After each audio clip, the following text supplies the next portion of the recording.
തിരക്കുകളിൽ നിന്നൊക്കെ മാറി മനസ്സിന് ശാന്തതയും കുളിർമയും നൽകുന്ന ഒരിടമാണ് നിങ്ങൾ തേടുന്നതെങ്കിൽ അതെ, അത് ഈ മാന്ത്രിക ഭൂമിയാണ്. ഹലോ ചങ്കുകളെ, നമ്മളിന്ന് കുറേ ദിവസങ്ങൾക്ക് ശേഷം മൂന്നാറിലേക്കുള്ളൊരു യാത്രയിലാണ് കേട്ടോ. അപ്പം ഇന്ന് നമ്മളുടെ അർബാനിയ അല്ല, നമ്മുടെ ഭാരത് ബൻസായിട്ടാണ് കേട്ടോ മൂന്നാറിലേക്ക് പോകുന്നത്. എന്തായാലും ഞങ്ങൾ നേരെ നേര്യമംഗലം അടുത്തേക്ക് എത്തിയിട്ടോ. അതിൻ്റെ ഒരു വിഷ്വൽസൊക്കെയാണ്. കൊച്ചിയിൽ നിന്നും കേരളത്തിൻ്റെ ഹൈ റേഞ്ചിലേക്ക് യാത്ര ചെയ്യുമ്പോൾ നമ്മെ ആദ്യം സ്വാഗതം ചെയ്യുന്ന ഒരു ചരിത്ര സ്മാരകമുണ്ട്.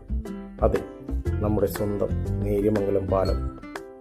കൊച്ചി ധനുഷ്കോടി ഹൈവേയിൽ പെരിയാർ നദിക്ക് കുറുകെ തലയുയർത്തി നിൽക്കുന്ന ഈ മനോഹരമായ പാലം ഹൈറേഞ്ചിലേക്കുള്ള പ്രവേശന കവാടമായാണ് അറിയപ്പെടുന്നത്.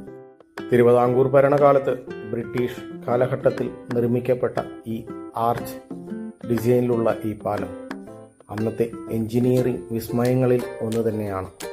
പതിറ്റാണ്ടുകൾ കഴിഞ്ഞിട്ടും ഒരു കുലുക്കവുമില്ലാതെ ആർച്ച് നിർമ്മാണ ശൈലിയിലുള്ള ഈ പാലം ഇങ്ങനെ നിലനിൽക്കുന്നു എന്നത് തന്നെ അതിശയകരമാണ്. കടുത്ത പ്രളയങ്ങളെ പോലും അതിജീവിച്ച ചരിത്രമാണ് നേര്യമംഗലം പാലത്തിന് പറയാനുള്ളത്.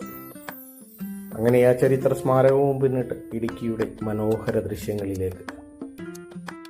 പച്ചപുതച്ച മലനിരകളും കോടമഞ്ഞ് പുതച്ചുറങ്ങുന്ന താഴ്വരകളും. ഇടുക്കി വെറുമൊരു ജില്ലയല്ല, അതൊരു അനുഭൂതിയാണ്. കൂടെ കൂടെ ഒഴുകിയെത്തുന്ന ഈ തണുത്ത കാറ്റും പ്രകൃതിയുടെ ഈ ശാന്തതയും ഒത്തുചേരുന്ന ഹൈറേഞ്ച് വഴികളിലൂടെയുള്ള ഈ യാത്ര ഏതൊരു സഞ്ചാരികളുടെയും മനം കുളിർപ്പിക്കുമെന്നതിൽ യാതൊരു സംശയവുമില്ല. തിരക്കുകളിൽ നിന്നൊക്കെ മാറി മനസ്സിന് ശാന്തതയും കുളിർമയും നൽകുന്ന ഒരിടമാണ് നിങ്ങൾ തേടുന്നതെങ്കിൽ അതെ, അത് ഈ മാന്ത്രിക ഭൂമിയാണ്. ഇടുക്കി പ്രകൃതി കനിഞ്ഞു നൽകിയ ഒരിടം. അപ്പോൾ അടുത്ത യാത്രാവിശേഷങ്ങളുമായി വരുന്നവരെ ബൈ.